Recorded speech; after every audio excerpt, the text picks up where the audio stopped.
My decision is final. Aalis kami.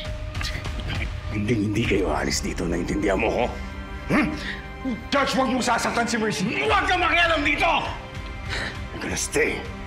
Kahit si Fatima, hindi siya alis. Dito lang kayong dalawa. Let us go! No! When I said no, I mean no! Let us go! Alam ko kung anong makakabuti para sa inyo! Let us go! Stop! Don't touch me! Don't touch mommy! You're bad, Lola! You're bad! No, I'm not bad. I'm doing this for you and for your mom. Kung ano tagayin mo ang apo mo sa buhay mo at siya mismo ang lumayo sa'yo, pakawalan mo na kami.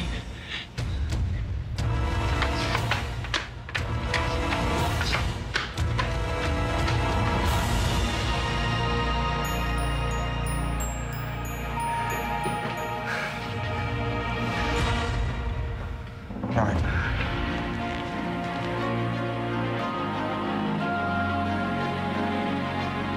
Meron sana akong gusto ipakiusap sa'yo. Ano yun? Kung pwede sana, sundan mo yung mag-ina. Dad, sasamahan ko si Abra. No! Pero Dad... You stay! I need you here. Makinig ka sa akin kung ayaw mo masaktan.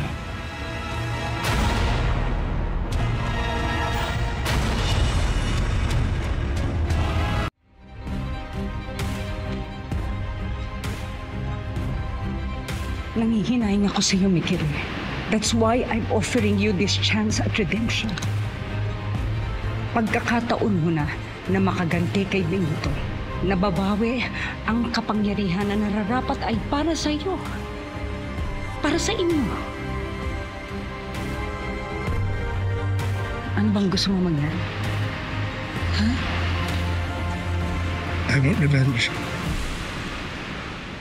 Gusto kong mamatay si Balmores. Gusto kong buuin ang pamilya ko. Gusto kong muling iangat ang pangalan ng mga Aguirre. I want what's mine.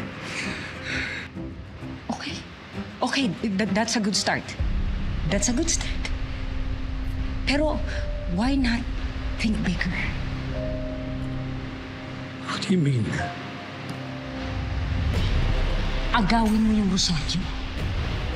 Bawiin mo ang kapangyarihan na nararapat ay para sa inyo. Para sa inyo ni Mario. Isn't that what your father would have wanted?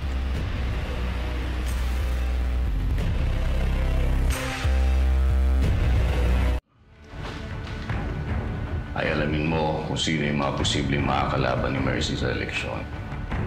Bigyan mo ko ng impormasyon, bigyan mo ko ng listahan. Liwanag. Maliwanag po, Judge. Ilus na po ako agad. Excuse po.